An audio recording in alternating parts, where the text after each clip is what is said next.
আশা করি বন্ধুরা তোমরা সবাই ভালো আছো। বিক্রম 240 এগ্রিকালচার ইউটিউব চ্যানেলে তোমাদের সবাইকে স্বাগতম। আমরা এখানে এগ্রিকালচার বিষয় নিয়ে মূলত আলোচনা করি। বিক্রম 240 ইউটিউবের নামটা এমন দেওয়ার কারণ হচ্ছে আমাদের একটা বিশেষ কারণে দেওয়া হয়েছে। এখানে আমরা আগের ক্লাসে শস্যের বৃদ্ধি থেকে আমরা সম্পূর্ণ পাঠ আলোচনা করেছি। আজকে পাঠ হচ্ছে মাটি। মাটি একটি উদ্ভিদের ক্ষেত্রে গুরুত্বপূর্ণ উপাদান। মাটি না হলে গাছ বাড়বে না। মাটির মধ্যে কিছু তো উপাদান তো আছেই। এবারে একটা গাছ, এটা চিত্রটা খুবই ভালো হয়নি, আর রাখতে পারি না। এই ধরো একটা গাছ, ধরো এইটা একটা গাছ, এখানে ধরো একটা গাছ, এই ধরো একটা গাছ যে বাড়বে, ফল হবে, ফুল হবে, ইত্যাদি ইত্যাদি হবে। তার জন্য একটা কি দরকার না, পুষ্টি দরকার। এই মাটিতে 17টি মৌলিক উপাদান থাকবে, অর্থাৎ থাকে। আজকে আলোচনার বিষয় হচ্ছে পার্ট 1 মাটি থেকে। ওকে, উদ্ভিদকে 3 ভাগে ভাগ করা হয় তথা বেসিক নিউট্রিয়েন্টস যেখানে 3টি থাকে, কার্বন, হাইড্রোজেন, অক্সিজেন থাকে, এবং ম্যাক্রো নিউট্রিয়েন্টস আবার 2 প্রকার, প্রাইমারি নিউট্রিয়েন্টস এবং সেকেন্ডারি নিউট্রিয়েন্টস। প্রাথমিক খাদ্য থেকে এনপিকে এবং অনুখাদ্য থেকে ক্যালসিয়াম, ম্যাগনেসিয়াম এবং সালফার। অনুখাদ্য থেকে লোহা, manganese, copper, zinc, boron, molybdenum এবং ক্লোরিন এবং নিকেল থেকে থাকে। ঠিক আছে, এই 3টি বেসিক নিউট্রিয়েন্ট থেকে, অর্থাৎ 3 প্রকার। প্রথমে বললাম আমি বেসিক নিউট্রিয়েন্টের কথা, carbon, hydrogen, oxygen. Macro nutrients আবার 2 প্রকার, প্রাথমিক, সেকেন্ডারি, ইত্যাদি ইত্যাদি থেকে থাকে আমাদের। আমি তোমাদের এখানে পুরোপুরি নোটস ওয়াইজ, অর্থাৎ আমি নিজে নোটস তৈরি করেছি। আমি সেই নোটস অনুযায়ী তোমাদেরকে পরপর বলে যাব কয়েকটি জিনিস। লেখা থেকে আমার মুখে বেশি বলবো, তোমাদের প্রয়োজনে ভিডিওটাকে পজ করে দেখে নেবে। ঠিক আছে, তো চাহিদা অনুসারে উদ্ভিদকে 3 ভাগে ভাগ করা হয়। যে বললামই, উদ্ভিদের কি দেহে, উদ্ভিদে কার্বন, হাইড্রোজেন, অক্সিজেন 96% নিয়ে গঠিত। কয়টি? 96% নিয়ে গঠিত। এমসিকিউ মানে এমসিকিউর মতো আমি বলে যাচ্ছি। কার্বন এবং অক্সিজেন 45% নিয়ে গঠিত।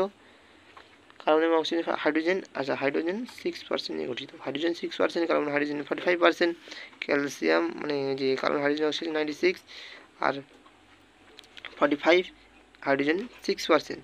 ওকে, এটা হচ্ছে 96 হচ্ছে টোটালের উপরে। অর্থাৎ প্রাথমিক খাদ্য উপাদানের মধ্যে আমাদের 3টি খাদ্য উপাদান সব থেকে বেশি ইম্পর্টেন্ট, এনপিকে অর্থাৎ নাইট্রোজেন, ফসফরাস, পটাশিয়াম। কে মানে পটাশিয়াম। ওকে, কে কিন্তু যখন গ্রহণ করে কে প্লাস পটাশিয়াম আয়ন হিসেবে মাটি থেকে সেই উদ্ভিদ খাদ্য উপাদানটা গ্রহণ করে থাকে। এবার হচ্ছে দেখো, সিলিকন, অ্যালুমিনিয়াম মানে হচ্ছে সিলিকন, অ্যালুমিনিয়াম, কপার, আয়রন, এই 4টি উপাদানই বলা হয় অনুপোষক খাদ্য। যারা এটা খুবই অল্প মাত্রায়, কি বললাম, খুবই অল্প মাত্রায়, তারা এখানে খুবই অল্প মাত্রায় উদ্ভিদ গ্রহণ করে থাকে, তাইকে অনুপোষক খাদ্য বলা হয়েছে। তাই একে মানে এখানে যে সিলিকন, অ্যালুমিনিয়াম, কপার আর আয়রন মানে লোহা, আয়রন আরেক নাম লোহা। ঠিক আছে, এবার হচ্ছে বিভিন্ন নাম আছে। তোমাদের বইতে খুব সুন্দর করে ছক আছে, দেখবে পাচ্ছে নাম, এক পাশে গ্রহণ। আমি বরাবর এখানে বলে দিচ্ছি হাইড্রোজেন হচ্ছে এখানে কার্বন ডাইঅক্সাইড হিসেবে কাজ করে। হ্যাঁ, কার্বন এই হাইড্রোজেন অলরেডি কার্বন CO2 হিসেবে। আচ্ছা, হাইড্রোজেন H2O হিসেবে, অক্সিজেন O2 হিসেবে। আচ্ছা, নাইট্রোজেন একটা NH4+ হিসেবে, আর এটি NO3 হিসেবে গ্রহণ করে থাকে। আচ্ছা আচ্ছা, তোমাদের পটাশিয়াম হচ্ছে K+, যেটা আমি সেখানে বলেছিলাম, পটাশিয়াম K+ হিসেবে গ্রহণ করে থাকে। আচ্ছা, ক্যালসিয়াম হচ্ছে K+, মানে Ka+2 হিসেবে গ্রহণ করে থাকে।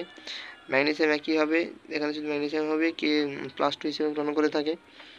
আচ্ছা, সালফার SO4-2 আকারে গ্রহণ করে থাকে। আচ্ছা, এবার দেখো ফেরাস, এটি 2 প্রকারে গ্রহণ থাকে, একটা Fa+, আর একটি Fa3, যাকে বলছি ফেরিক। ফেরাস এটা ফেরিক। আচ্ছা, ম্যাঙ্গানাস হিসেবে গ্রহণ করে থাকে, Mn+2 হিসেবে গ্রহণ করে,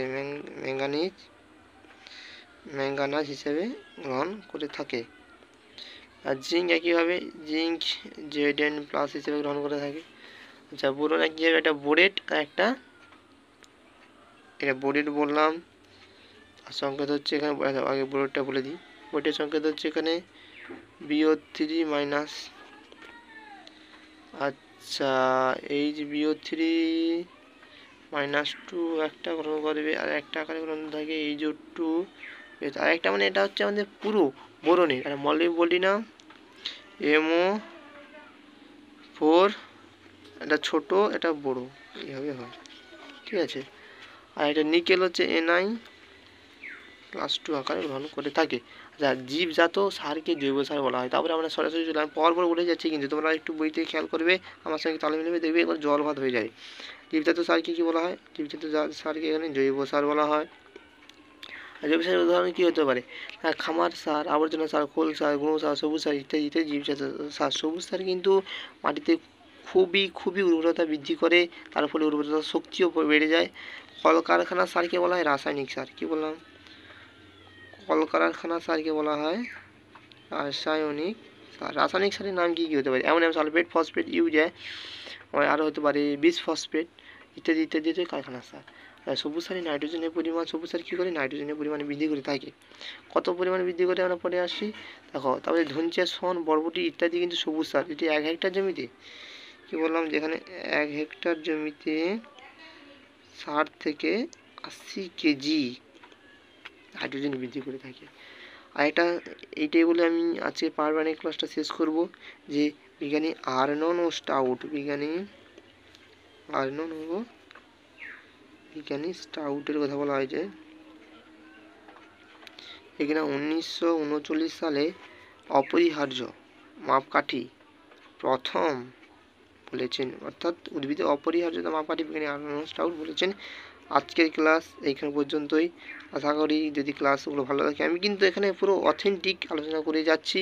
পরপর যেগুলো এমসিকিউ আকারে আসবে কিংবা আসতে চলেছে, এই ক্লাসগুলো যদি মন দিয়ে তোমরা দেখে থাকো, যদি কোথাও বুঝতে অসুবিধা হয় তাহলে কমেন্ট বক্স তো খোলাই রইল। আশা করি তোমরা সবাই ভালো পড়ছো এবং সেমিস্টার 3-র জন্য আর বেশি সময় হাতে, আমিও সেটা খুব তাড়াতাড়ি দ্রুততার মাধ্যমে দেওয়ার চেষ্টা করব এবং করছি। সবাই ভালো থাকবে, সুস্থ থাকবে। আজকের মতো এখানেই শেষ করলাম। নমস্কার।